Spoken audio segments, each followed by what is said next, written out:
Hello and welcome to a Football Friday live right here on the early line on SportsGrid and all across the SportsGrid network. That includes sportsgrid.com/watch, where you can find your favorite destination to consume everything all across the grid. He is Joe Raineri.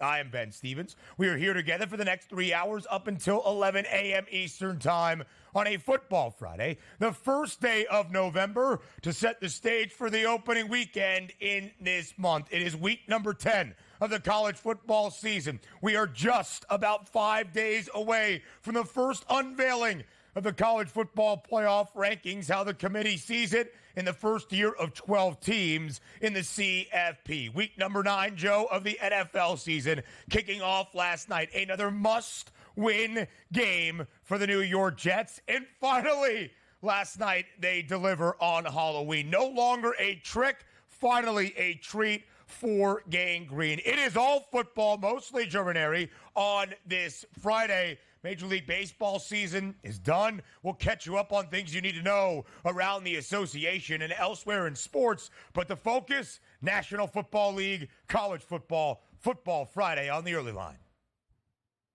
Should I break the news to people and let them know that college basketball is a week away? No, I won't say anything, Ben. We'll stick to football, not but college hoops around the corner, people. Around the corner. Here we come. Looking forward. That starts on Monday. We looked at the Wooden Award watch list and the odds yesterday. So, Joe, they do know, and they certainly will know after the weekend as well. All right, let's dive into a Football Friday, Week 9 of the NFL season, starting last night. And although it was a new week, and now here in a new month, it's really been the same story for Aaron Rodgers and New York. Win a football game in the opening half. It seemed like the same old Jets, actively finding ways to harm themselves and to lose a football game. But in the second, finally, we got to see what this Gang Green team can be. 3 offensive possessions in full before kneel downs to end the game, all 3 ending in a touchdown. 2 to Garrett Wilson, including the catch of the year so far. Odell Beckham Jr. like a one-hand snag and a foot and shin down to start off the fourth quarter. And Davante Adams, in his 3rd game in a New York uniform, finds pay dirt for the first time. The Jets rally, Joe, in the second half to win 21-13, covering as a 2.5-point home favorite. A total of 42.5 does stay under. It was, again, about as frustrating as you would expect watching the New York Jets play in the first half. And then it looked like Aaron Rodgers was like, all right, there's going to be 3 of us. There's going to be me. There's going to be Davante Adams. And, there's going to be Wilson. And that's it. That's Garrett Wilson. That's all I care about. And, 10 of 11, 147 yards and 3 touchdowns in the second half when targeting those 2 guys alone. 158.3 passer rating. Why involve anybody else if you can throw those numbers up? I don't know where that team has been, Ben, but that was the team we thought we might be getting this year at the New York Jets, and they finally showed up in the second half. And, Joe, as you and I have discussed countless times, because we have been together on Tuesdays in the last few weeks where they have fired Robert Saleh and they acquired Davante Adams, it had to mean something and had to happen very soon. We'll talk outlook in just a little bit, but the acquisition of Tay, reuniting him with his former quarterback and buddy Aaron Rodgers, we saw it last night. 21 of the 32 attempts from Aaron Rodgers targeted at either Adams or Wilson. 16 of the 22 completions from Aaron Rodgers to either Garrett Wilson or Davante Adams, and all 3 touchdown tosses in the second half, ending up in the arms of Adams and Wilson. What does it mean? The Jets are now 3-6. Perhaps a little bit of life.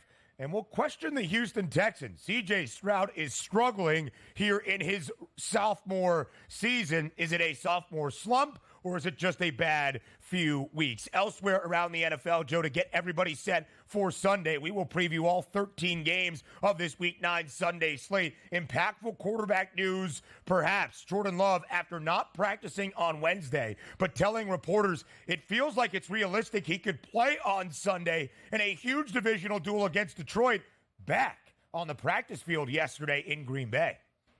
And that's great news for Green Bay. And certainly anybody that has a ticket on Green Bay, maybe in the future markets for that division title.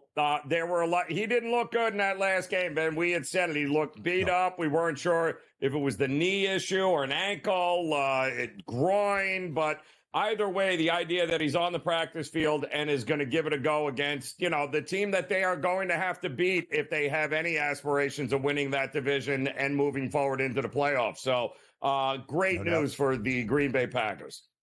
The Lions are 6-1. The Packers are 6-2. Green Bay now just a 2.5-point home underdog with the news that Jordan Love was back at practice. It was 3 and a hook in favor of Detroit just yesterday afternoon. Some more line movement based on quarterback injury news. Lamar Jackson dealing with a sore back and knee, misses practice for a second consecutive day, Joe, for the Flock. The Ravens an 8.5-point home favorite now against the Denver Broncos. Line was 9.5 just yesterday. Any concern about Lamar's status for Sunday?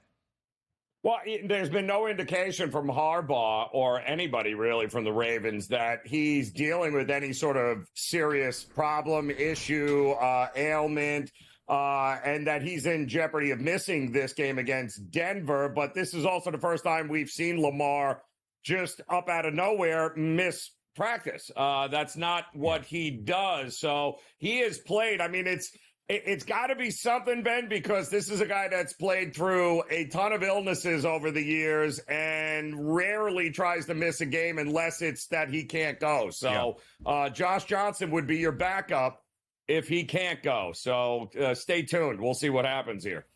Certainly so. A lot of time till Sunday. We'll preview the Sunday slate throughout this Football Friday. NBA news now. The Milwaukee Bucks open the year in Philadelphia against the Sixers, who were without Paul George and Joel Embiid. They won big. The Bucks, since that point, have dropped 4 straight. They are now 1-4. And Joe, we thought they would take advantage of the shorthanded Memphis Grizzlies on the second leg of a back-to-back. No Desmond Bane, no Marcus Smart last night for the Grizz. They win huge, 122-99 outright as a 6-point home underdog. Yeah, not great. With good old Doc Rivers now in his first full season here as coach. Just not good. It would not shock me, Ben. I think we're getting to the point with this Milwaukee Bucks team. Do not be shocked if there is a major sell-off or a big move made somewhere over the next, first half of the season here, because I think there is a lot to worry about in this team. I think they're very close to having no choice but to hitting the reset button here at some point. Giannis Antetokounmpo had 37 and 11. Dame, 1 of 12 from the floor, only 4 points. After only 6 points 2 nights ago, Victor Wembanyama bounces back with his second career 5-by-5. That's 25 points, 9 rebounds, 7 assists, 5 steals, and 5 blocks. Becomes the third player in NBA history, Joe, with multiple 5-by-5 games, joining the dream, Hakeem Olajuwon and Andre Kirilenko. The Spurs bounce back with a win as well, 106-88 on the road in Salt Lake. A lot of that damage in the second half, too, because that was not looking good for them. But how bad is Utah? My goodness, they are awful on so many levels. Wow. Yes, they are, Joe. They are 0-5. 4 consecutive games to the under for San Antonio. More injury news around the NBA. Paolo Banchero off to a great start in his third season, out indefinitely with a torn oblique. Bad news for Orlando. And who said MLB was over? The offseason starting yesterday. The Braves trading Jorge Soler to the Los Angeles Angels in return for hurler Griffin Canning. Now back to a Football Friday. It's next.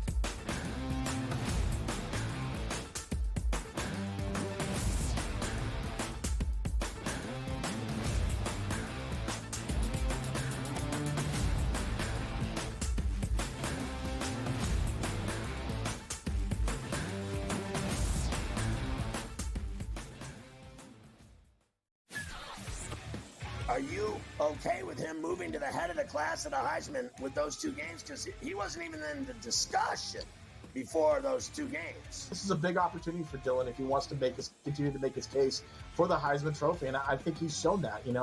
what is he, a 6-tier player who's going to probably end up setting most of the passing marks because he's been around for so long. So why not also throw a Heisman Trophy in the mix? Pharrell Coast to Coast, only on SportsGrid. Anyone that's been to a sporting event, the atmosphere before a game, I think Game Time Decisions has that same exact atmosphere. This is our arena.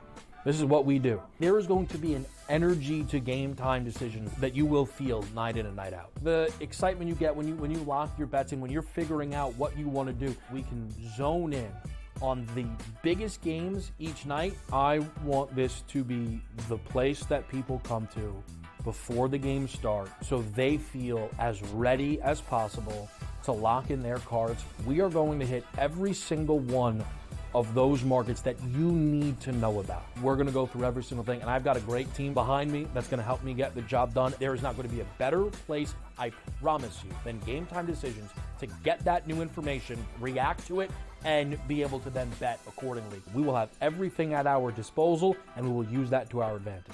I'm Kevin Walsh. Tune into Game Time Decisions from 6 to 8 p.m. Eastern on SportsGrid.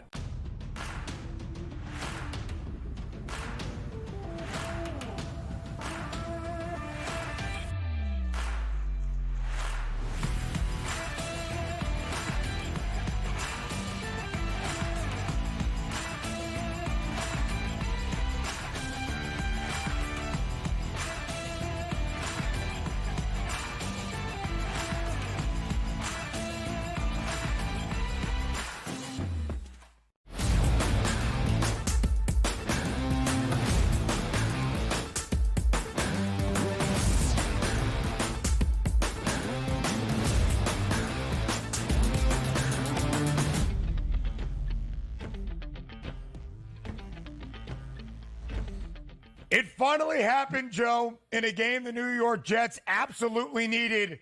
They deliver. No tricks on Halloween, only treats for a 40-year-old quarterback, Aaron Rodgers, and his two top targets, Garrett Wilson and Davante Adams. The Jets finally get a game that they absolutely had to, 21-13 on Thursday Night Football to kick off week number 9 of this 2024 NFL season, beating the Houston Texans, covering as a 2.5-point favorite. Joe, a huge game for the Jets. Are they back on track, as we kind of like to joke in the caption of that game board?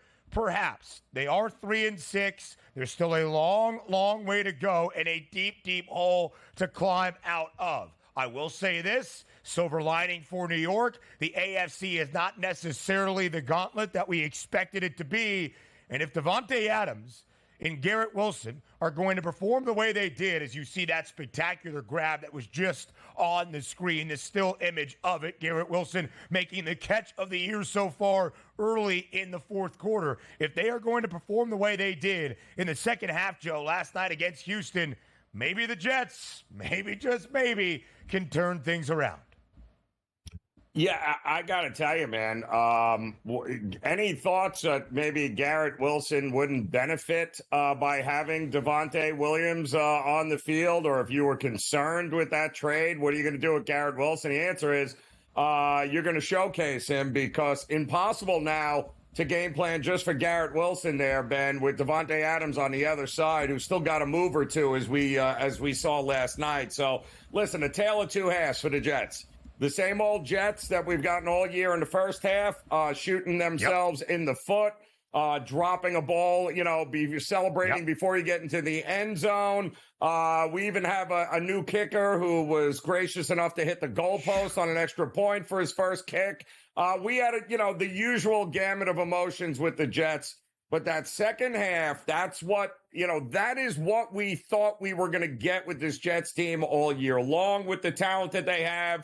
I mean, they were nothing but up C.J. Stroud's, the entire game. I think they had 8 sacks. Quinnen Williams had 4 alone.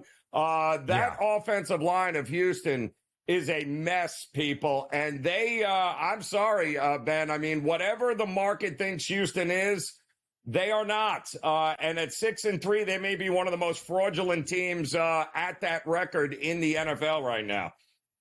Joe, I would have to agree. 3-5-1 against the spread for the Texans this year. Not covering numbers in a large way when booked as a favorite, with the expectation now 1-1 against the number as an underdog. Not covering last night, getting 2.5 points on the road. No outright wins as a dog either. The reason I bring that up, last year with C.J. Stroud in his rookie season, 7-4 ATS, 6 of those 7 covers, an outright victory. Total of 42.5 does stay under. That Jets defense, Joe, so much better last night than they had been in the previous 3 weeks, a part of the 5-game losing skid for New York. They had allowed 23 or more points in the last 3, even 25 to Drake May, Jacoby Brissett, and the New England Patriots. They stifled the Texans last night. Joe Mixon, good game on the ground once again, over the century mark. We'll talk about C.J. Stroud and the Texans' woes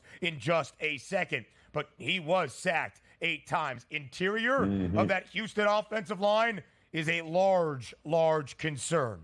But, Joe, when you acquire Davante Adams, when you make some of the maneuvers that the New York Jets have throughout this season, it has to have a positive impact. In his first 2 games in a Jets uniform, it largely did not. Last night, it did.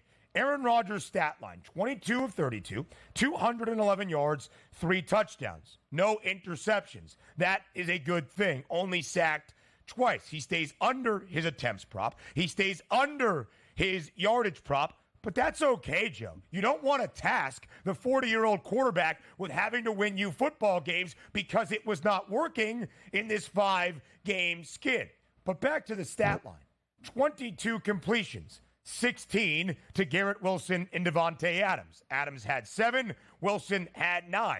32 attempts, 21 of those to Garrett Wilson and Davante Adams. Tay with more attempts, 11, 7 grabs. Wilson with 10, 9 receptions. Garrett Wilson, 90 yards. Davante Adams, 91 yards. Garrett Wilson, 2 touchdown grabs. Davante Adams finds pay dirt for the first time in a Jets uniform. In fact, in now the 3 games together, Joe, Garrett Wilson and Davante Adams both scored for the first time last night.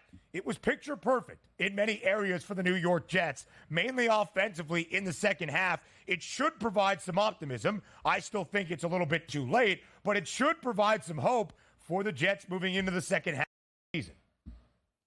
Absolutely. Listen, I mean, it is a matchup nightmare for defenses. Let's be realistic. I mean, if he just concentrates on those 2, I mean, good luck. I mean, and they got a pretty, Stingley wasn't exactly shutting anybody down last night. And he's one of the better cornerbacks in the league. So, those 2, when utilized correctly and schemed correctly, that's, and let's not forget, Breece Hall quietly did exactly what he needed to do, both on the ground. I thought they were balanced enough there. They just, of course, a disaster of a first half, but the defense finally kept them in the game long enough early in order for them to figure it out in that second half. And don't forget, I thought we lost Davante Adams to the concussion protocol in that second half on a big hit out of bounds, but he ended up coming back in and then scores the touchdown right after he was cleared. So hopefully with 10 days off, they'll be able to, motivate everyone to be able to build off of what we just saw last night. No doubt about it. Breece Hall, 85 scrimmage yards, solid. And again, Joe, to your point about the same old Jets in the opening half, second leading rusher for New York last night, Malachi Corley out of Western Kentucky, who took an end around 18 yards and into the end zone. Oh, wait, he dropped the football about a half inch shy of the pylon. Just take 3 more steps. I will never understand that. I know nobody ever understands the idea of dropping the football shy of the end zone, but it felt like the Jets were actively again finding ways to come up on the losing end, but not in the end last night. So what does it mean for New York? Are we about to poke some holes in the Texans? I think so. Next.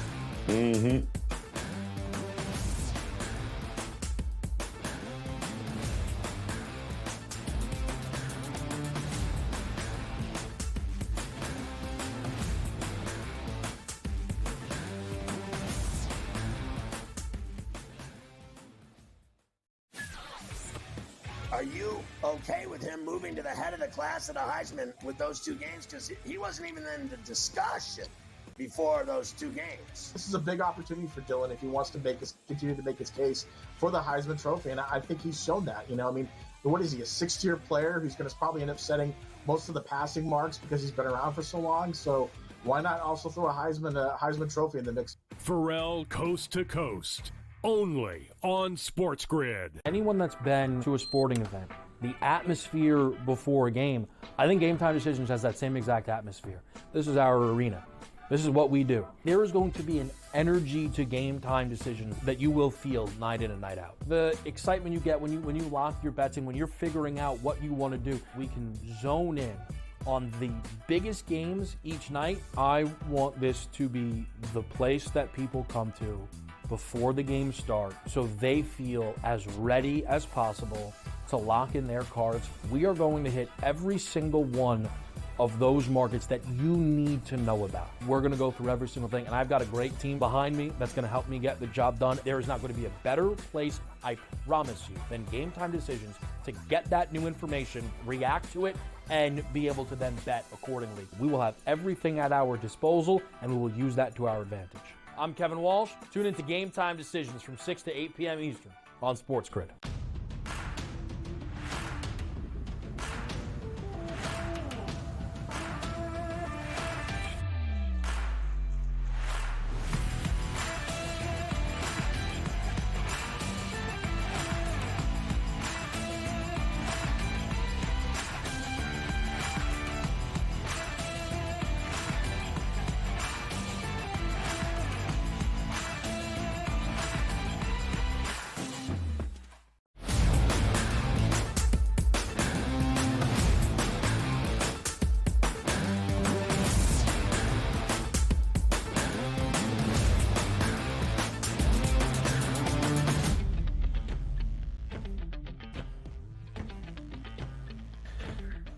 So, of course, after finally snapping a 5-game skid and coming out with a win on a short week Thursday night football game, we start our futures outlook in the rest of the season with the New York Jets. Joe, it's week number 9. So last night, both the Texans and the Jets finishing their 9th game of the year.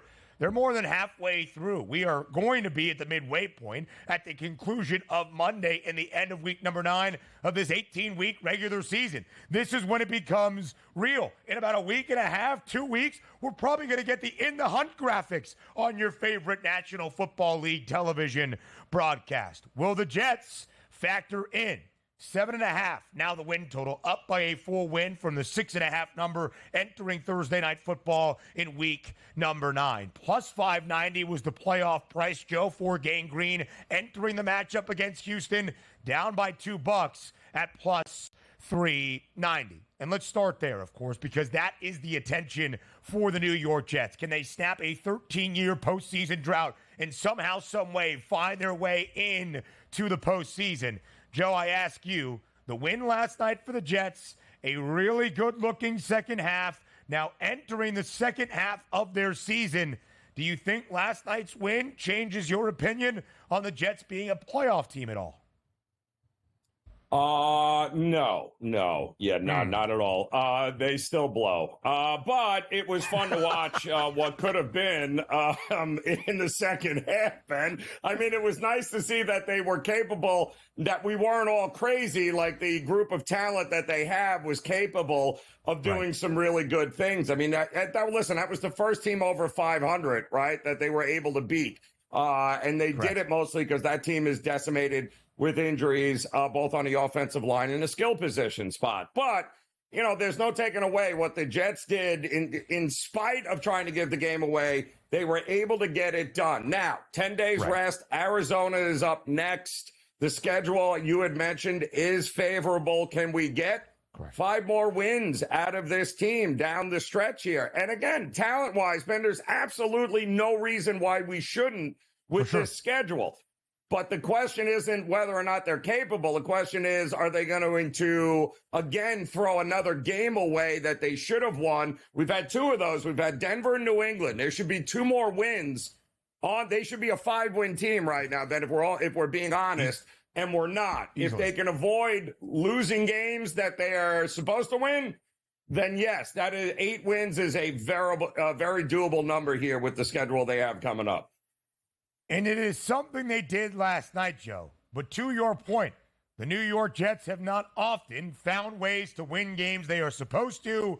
Often it is the opposite, finding historical new low points to actively lose a football game. The Jets are now 3-3, both straight up and against the spread as a favorite this year. Last night was game number 15, booked as the favored side since the start of 2021. That was the beginning of the Robert Saleh era. Of course, it is now Jeff Ulbrich as the interim head coach. They're just 8-7 straight up and 6-8-1 against the number. But they will be favored maybe in every one of their final 7 games, if not at least 6 of those 7, or in their 8, I should say, 7 of their final 8. Because, Joe, the final 8 games, they get the mini bye now. They visit the Arizona Cardinals. Then they play the Indianapolis Colts. Then the final weekend of November, they are on the bye. The New York Jets, their last 8 games, only one team currently is above 500 with a winning record, and that's the Buffalo Bills. That's it. And there's only 7 teams around the AFC that have a winning record at this moment, 3 of them in the same division in the AFC West. The Chiefs are perfect. The Broncos are 2 games above 500, and the Chargers are a game above 500. We'll see, right?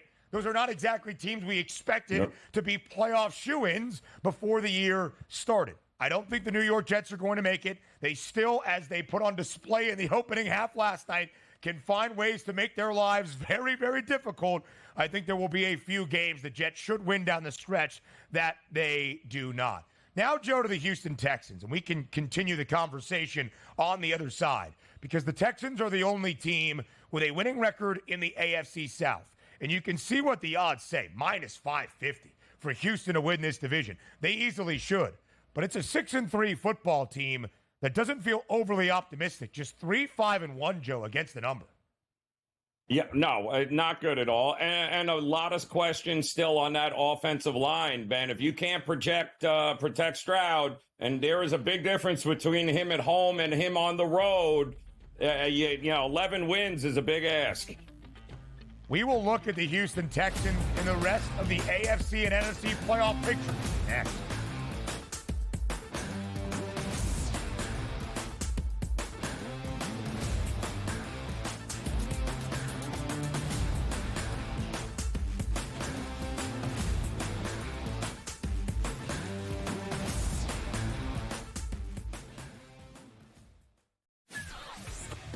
Are you okay with him moving to the head of the class at a Heisman with those 2 games? Because he wasn't even in the discussion before those 2 games. This is a big opportunity for Dylan if he wants to continue to make his case for the Heisman Trophy, and I think he's shown that. What is he, a 6th-tier player who's going to probably end up setting most of the passing marks because he's been around for so long? So why not also throw a Heisman Trophy in the mix? Pharrell Coast to Coast, only on SportsGrid. Anyone that's been to a sporting event, the atmosphere before a game, I think Game Time Decisions has that same exact atmosphere. This is our arena. This is what we do. There is going to be an energy to Game Time Decisions that you will feel night in and night out. The excitement you get when you lock your bets in, when you're figuring out what you want to do, we can zone in on the biggest games each night. I want this to be the place that people come to before the games start so they feel as ready as possible to lock in their cards. We are going to hit every single one of those markets that you need to know about. We're going to go through every single thing, and I've got a great team behind me that's going to help me get the job done. There is not going to be a better place, I promise you, than Game Time Decisions to get that new information, react to it, and be able to then bet accordingly. We will have everything at our disposal, and we will use that to our advantage. I'm Kevin Walsh. Tune into Game Time Decisions from 6 to 8 p.m. Eastern on SportsGrid.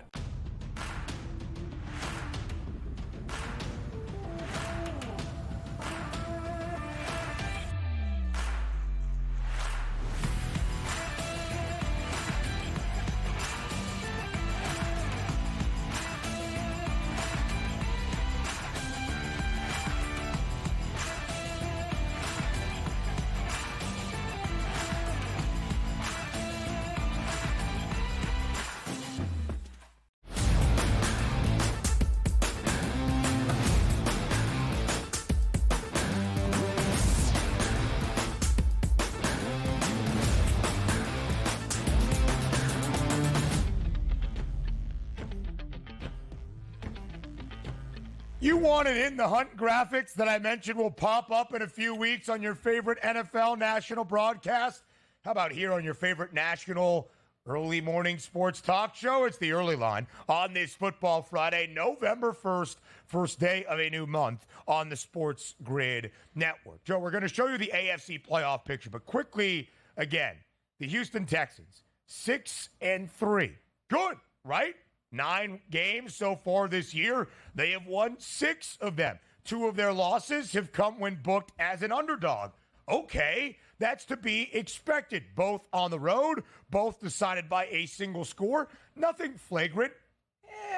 I'm not so sure. A 6-3 football team, but 3-5-1 against the spread. You see the hefty playoff price in the AFC South divisional number. We'll talk about those in the AFC playoff picture in just a moment. But Joe, 8-1 now the price to win an AFC championship. That has moved back by $2 in the last 2 days. The Stephon Diggs injury news, and then last night not looking all that great in New York against the Jets. I think there are some real concerns about the Texans. Probably not to be a double-digit win football team. Probably not to even see the postseason in an AFC South division where Houston is the only team currently with a winning record. But the ceiling for this Texans team, riding the wave of optimism this offseason after so over-exceeding expectation last year in the first year with C.J. Stroud and, of course, rookie head coach D'Amico Ryans was, could this team actually contend for an AFC championship and a spot in a Super Bowl? Joe, I think that ceiling has taken a couple of hits in the last week. Yeah, and here's the thing that would worry me as a Texans fan is that you have 6 wins on the season, and 5 of those 6, Ben, have been by 1 score or less. So you are basically winning every close game that you're in, and we all know over the course of a season that's going to regress. That's going to come back to the middle here, and, you know, you can't keep winning. I mean, look at these wins. They started off with a 2-point win, right? Then they won by 6 against Chicago. And then it was a 4-point win against Jacksonville, a 3-point win against, I mean, you go down the list outside of New England, which they blew out 41-21. Every other game was within 1 score, every other win. So at some point, Ben, you're not going to get those breaks. You're not going to get the call or the play or the opportunity. And then what happens? You go from 6-3. Next thing you know, you're 6-5 and going, oh boy, the season's starting to spiral out of control. Do not trust Houston at all in this division, or it could be an epic collapse here if they can't keep Stroud healthy as well.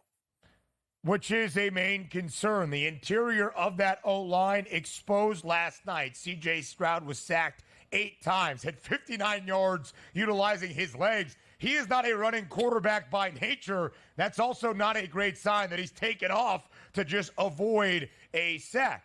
And Joe, C.J. Stroud was sensational, historic last year, becoming the 5th ever rookie quarterback in a season to throw for more than 4,000 yards. Basically locked up Offensive Rookie of the Year by week number 8. Was a true MVP contender based on the odds entering this season. Is it a sophomore slump? Can we blame the O-line issues? Bobby Slowick remains as the OC. That's some good consistency. But his 2 top targets in Nico Collins and Steph Diggs out for a significant amount of time. We'll see when Nico Collins gets back, but Stephon Diggs, of course, as we know, out for the remainder of this season. And Joe, in 2 of the last 3 games, C.J. Stroud has seen a career low. 86 yards in Green Bay 2 Sundays ago. Last night, 11 of 30. 36.7% completion percentage. That's a career worst as well. Is the NFL catching up? Is this the sophomore slump? Yada, yada, yada. It's not a great recipe or look right now for the Texans. And, Joe, I just will say this, right? Houston was now going to be the huntee, not the hunter, not a team with a 6.5 win total, so over-exceeding expectation. The market did not know how to keep up. 11 games, the underdog last year, just twice this season, and 2 times in the last 3 weeks. The losses to Green Bay and New York, of course, last night. In their first 4 games of the year, booked as a favorite. They did not cover the spread once. their 3 covers this year, once as a dog, an impressive 3-point win over Buffalo, but just a 1-point favorite, and a cruise of a cover against the Patriots in Drake May's rookie debut.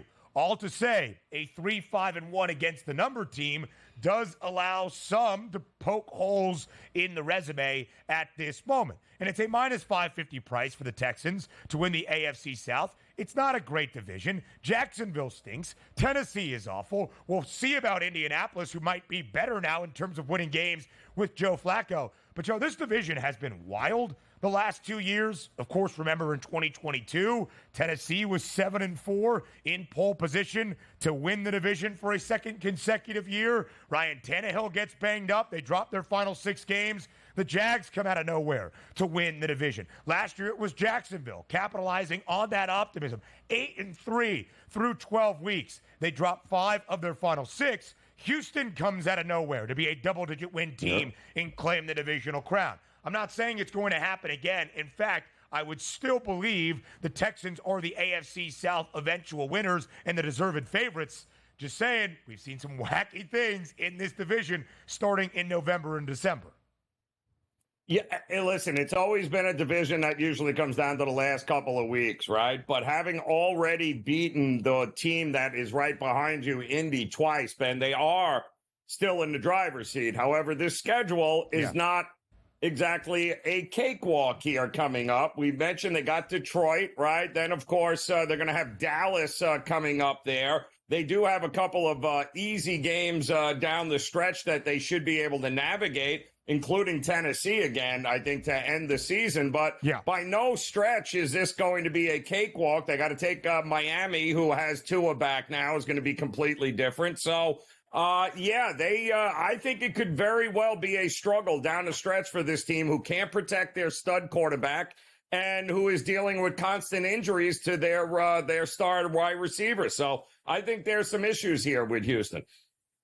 Yeah, absolutely so, Joe. And when you look at the schedule, the remainder of the way for the Texans, it looks overly difficult because, again, you see this upcoming week against Detroit.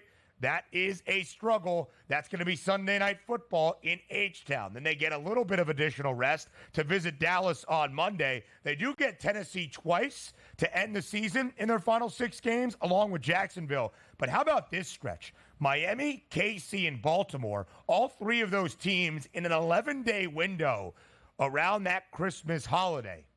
Tough. All right, you said in the Hunt graphics, here they are. AFC playoff picture. Your divisional frontrunners, including the Texans, and in order right now in those wild card teams. Again, Joe, there are only 7 total teams above 500 at this moment. The Broncos, the Ravens, and the Chargers would check in as those wild card spots. It could create for some chaos here in the second half. It is week number 9. At the end of this week, the second half of the season remains. Yeah, and listen, the Bills are in firm control. The Steelers, ironically enough, have handled their business, and we've talked about the schedule moving forward with them now with Russell Wilson at quarterback. And the Chiefs are always going to be the Chiefs. Let's be realistic here. So really, what is the battle? Is the battle going to be for who's battling for a division? Are we worried about the Bills not winning it, the Texans not winning it? I mean, all these concerns we have with Houston, they're going to win that division, and they're probably going to win it rather easily, having already beat Indy twice. But the question, and a lot of questions, is that right-hand column there, starting with the Broncos at the very top, and whether or not we can take them serious. Denver's price to make the playoffs is plus 152. It is longer than that of a team like Indianapolis, who is an even 500, 4-4, or even the Bengals, who are 3-5. Just to note, in the AFC North, the Steelers in first right now. The schedule is brutal down the stretch. Baltimore is the odds-on favorite at minus 185 to win the AFC North. That feels correct. A preview of Sunday on a Football Friday. Next.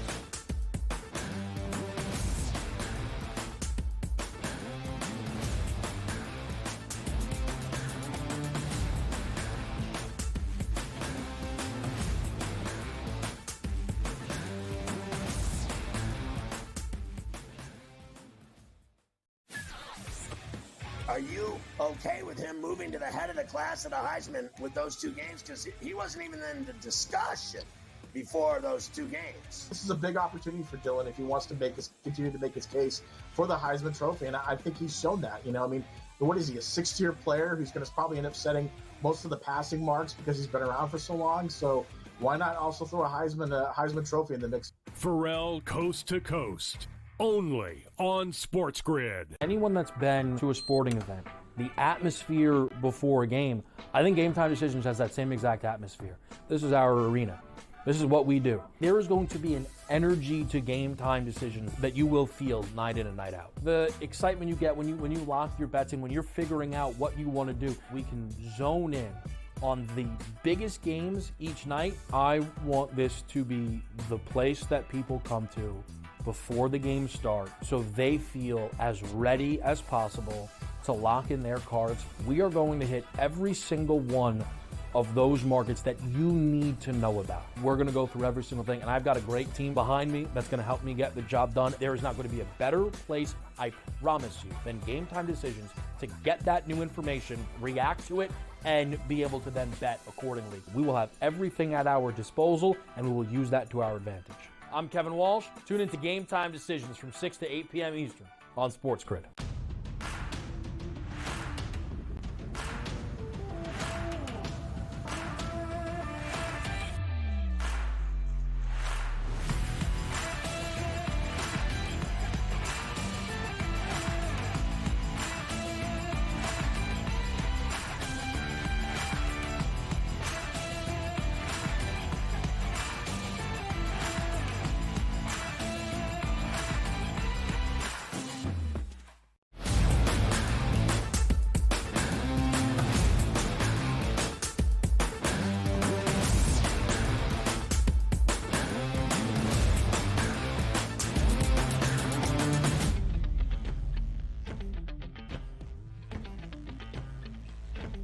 Listen, we love the Major League Baseball postseason. We love October. We'll talk a little bit about the NBA in the weeks to come. We love all the sports, right? We know college basketball is starting on Monday. But the beauty of a football Friday, Joe, here on the first day of November, is the fact we just get to talk football. College football week number 10 opening Saturday in November. And another huge one a little bit later in the show. It is week number 9 in the Sunday slate of this National Football League season in 2024. 13 games on this Sunday. Only 2 teams have a bye this weekend. The Pittsburgh Steelers, the San Francisco 49ers. So that means 26 teams in action on Sunday. We preview, break down, and give you picks for every single game. And perhaps, Joe, none more significant than what we will see Sunday at Lambeau. Not exactly the frozen tundra right now, but in Lambeau Field, it's the Packers and the Lions, a huge divisional duel in the NFC North. Detroit is 6-1, best record in the division. And, Joe, we know the Chiefs are the only undefeated team left. The Lions might be the best team, at least with our eyes as we can see it right now in the NFL. The Packers, not too shabby either, at 6-2. We brought you the injury news to start the show. Jordan Love back in practice yesterday. It has moved the line by a point.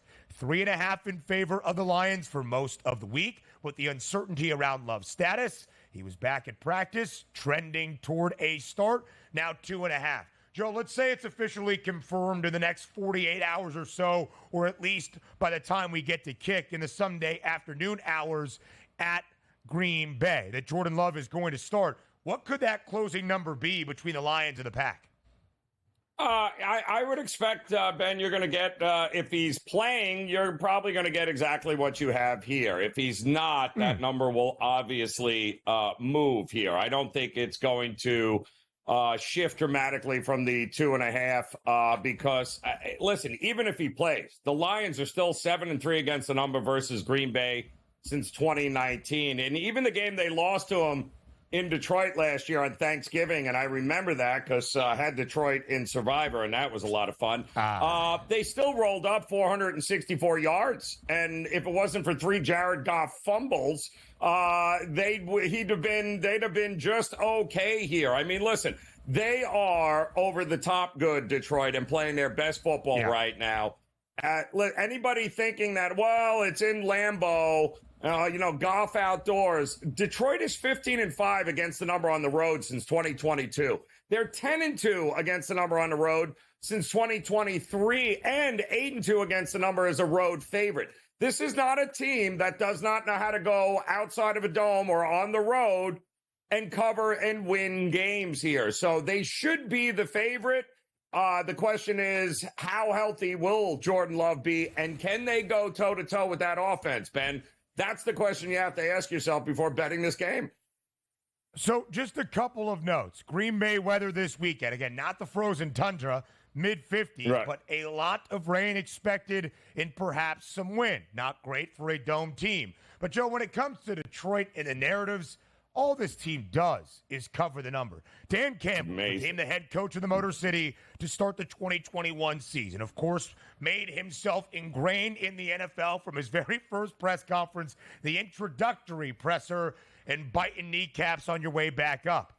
But it's frickin' worked to the nth degree. It has been historic performances, first divisional title in 30 years, first playoff win in 32 seasons, and outside of that, Joe, 43-18 against the number for the Lions since the beginning of 2021, the Dan Campbell era. That is a 70.5% cover percentage. Nobody else in the NFL in the last 3.5 years is covering in more than 61% of their games. In Detroit is north of 70. The team is covered in all 6 of their victories this year. This Lions team is as good as you can manufacture, and they'll look to manufacture a few additions on the defensive side of the football, of course, to alleviate the injury to Aiden Hutchinson. But, Joe, this is why this game adds on its significance. It's an NFC North rivalry. It's Lambeau Field. But it's also a matchup between 6-1 Detroit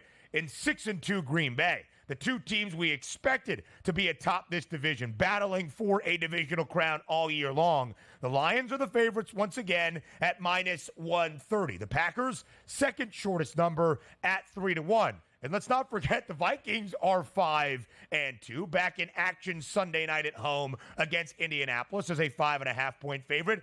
And although the Bears got Hail Married on Sunday in Landover, Chicago's still above 500 as well. In this highly competitive division, this game adds on some importance on Sunday. Yeah, well, it is. I mean, and, there's a lot of people split down right down the middle as far as whether or not they like to move to bench Anthony Richardson here after going 2 for 15 during the first half of last week. It's been interesting. The big question in this game to me, Ben, is can Joe Flacco handle the blitz? Because Minnesota is coming after him. Flacco, it's not like he's going to show new tricks. The problem with this game is that if Flacco can get rid of the ball, they're not going to be able to run. They're not going to use Taylor. Why? Because Minnesota is a top 5 defense against the run, which means Flacco's got to beat him with his arm, and he's got to handle the blitz. If he does that, Indy is a live dog. If he doesn't, for sure, this could be a long game for Indy. Yeah, that's going to be a huge game for Minnesota to get back on track after dropping 2 straight. And the Vikings in the NFC North plus 360. But the Lions and the Packers in front of Minnesota and, of course, Chicago. Again, that's the tail of the tape for these teams. You throw the Vikings in there, there's 5 teams with a price of 10-1 or shorter, or at least shorter than 10-1, because the Commanders are 10-1. 3 of them in the NFC North, led by Detroit, who are the conference favorites right now. The Lions, in their franchise history, have never played in a Super Bowl, let alone win a Lombardi trophy. They've won an NFL championship, but way back in the late 50s. Plenty more from the Sunday slate. We preview all 13 next.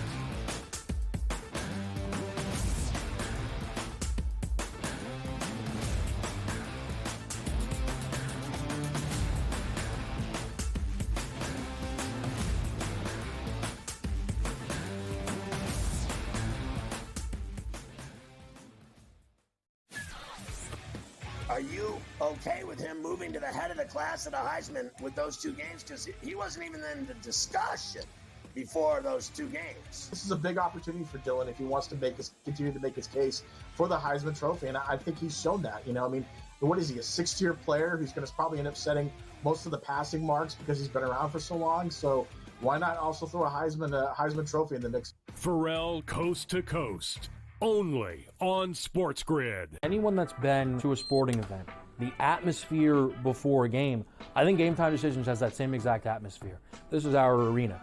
This is what we do. There is going to be an energy to Game Time Decisions that you will feel night in and night out. The excitement you get when you lock your bets in, when you're figuring out what you want to do, we can zone in on the biggest games each night. I want this to be the place that people come to before the games start so they feel as ready as possible to lock in their cards. We are going to hit every single one of those markets that you need to know about. We're going to go through every single thing, and I've got a great team behind me that's going to help me get the job done. There is not going to be a better place, I promise you, than Game Time Decisions to get that new information, react to it, and be able to then bet accordingly. We will have everything at our disposal, and we will use that to our advantage. I'm Kevin Walsh. Tune into Game Time Decisions from 6 to 8 p.m. Eastern on SportsGrid.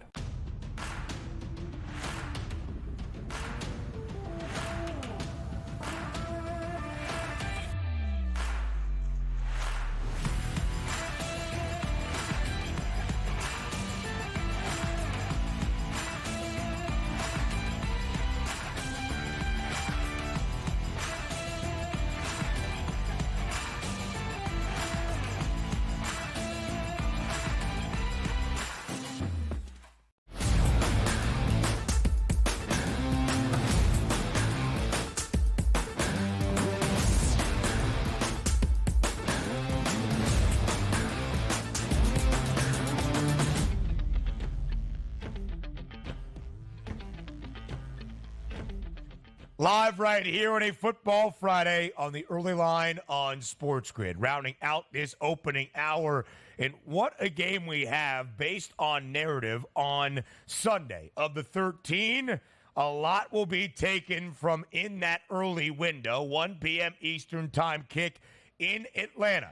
The Falcons, Joe, 3-point home favorite against the Dallas Cowboys. The Cowboys are sub 500, 3-4, but all three victories away from the Star. Unlike last week when they were unable to cover or win outright against San Francisco, they have won outright twice as a road underdog. The Falcons, they're 5-3. They're the only team in the NFC South now with a winning record. Joe, what is your expectation for this showdown in Atlanta on Sunday?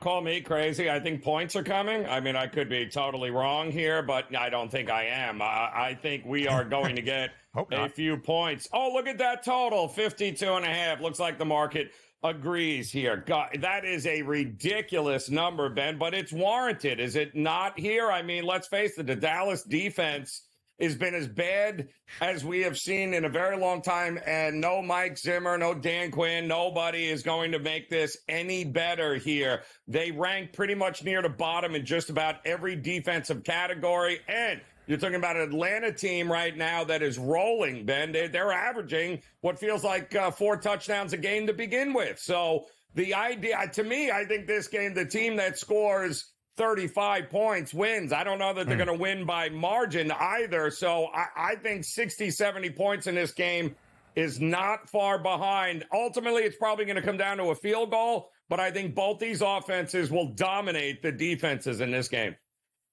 You know, it really is interesting, Joe, for this Dallas team this year. Over in 5 of 7 games, but their 2 most recent wins, both games under. They did go over in their opening win of the year. One of those games on the road outright as an underdog against the Browns. Nobody would be getting points from Cleveland at this current moment, or at least we shall see. I guess the Chargers are not the strongest of favorites come Sunday. But, Joe, the Cowboys have played in a game this year where they total 50 or higher. It went over because they got absolutely boat raced by Detroit. The Lions winning that game 47-9. The Cowboys did not do much. Dallas has been an underdog in 5 of 7 games already this year, and they are both 2-3 against the spread and straight up. Both of those outright wins on the road for the Cowboys. I thought that might continue last week in San Francisco. Boy, was I wrong. So I am not buying back into this Cowboys team. In fact, Joe, this is a really intriguing game. Atlanta under in 3 straight to start the year, now over in 4 of their last 5.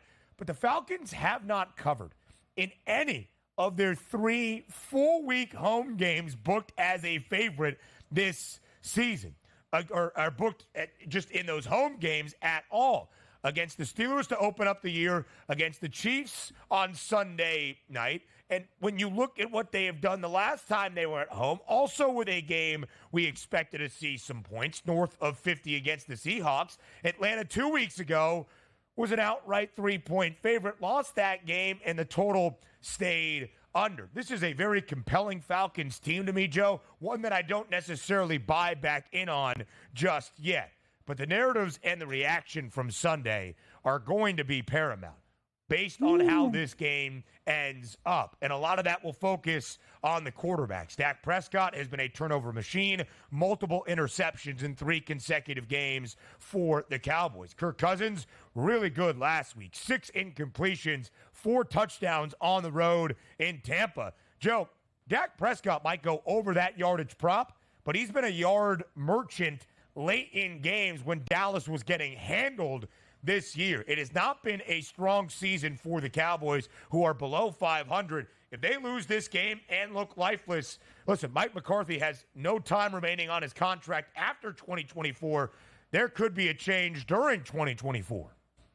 Yeah, no, absolutely. I mean, let's be realistic. Atlanta's defense is allowing 73% completions to the quarterbacks they're playing.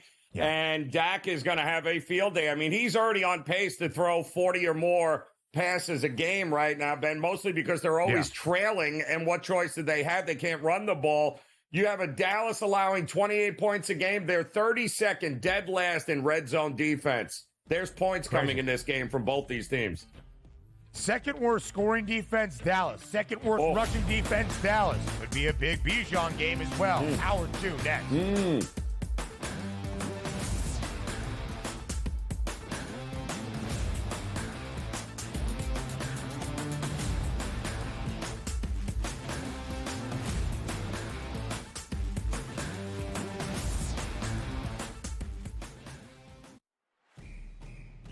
It's a new era in CFB to start off this year, put on full display. My take on this game is simple. I know some people will be upset about it. Good riddance to the Pac-12. Can you do it in terms of the week to week to week? I don't see a pathway for this team to miss the college football playoffs. We want to make sure you have those best bets in the entirety of our betting cards. That was thinking, but he had that ball. It was already going there. Only on SportsGrid. Tatum has fixed that hitch.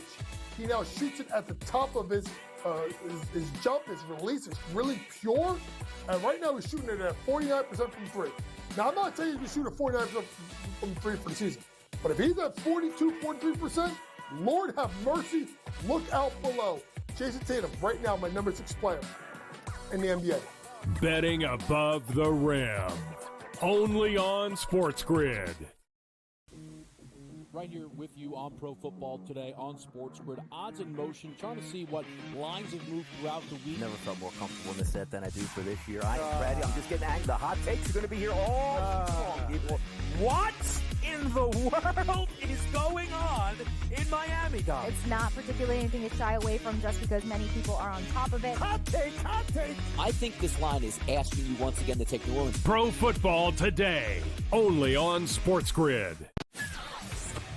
Are you okay with him moving to the head of the class at a Heisman with those 2 games? Because he wasn't even in the discussion before those 2 games. This is a big opportunity for Dylan if he wants to continue to make his case for the Heisman Trophy, and I think he's shown that. You know, I mean, what is he, a 6-tier player who's going to probably end up setting most of the passing marks because he's been around for so long? So why not also throw a Heisman Trophy in the mix? For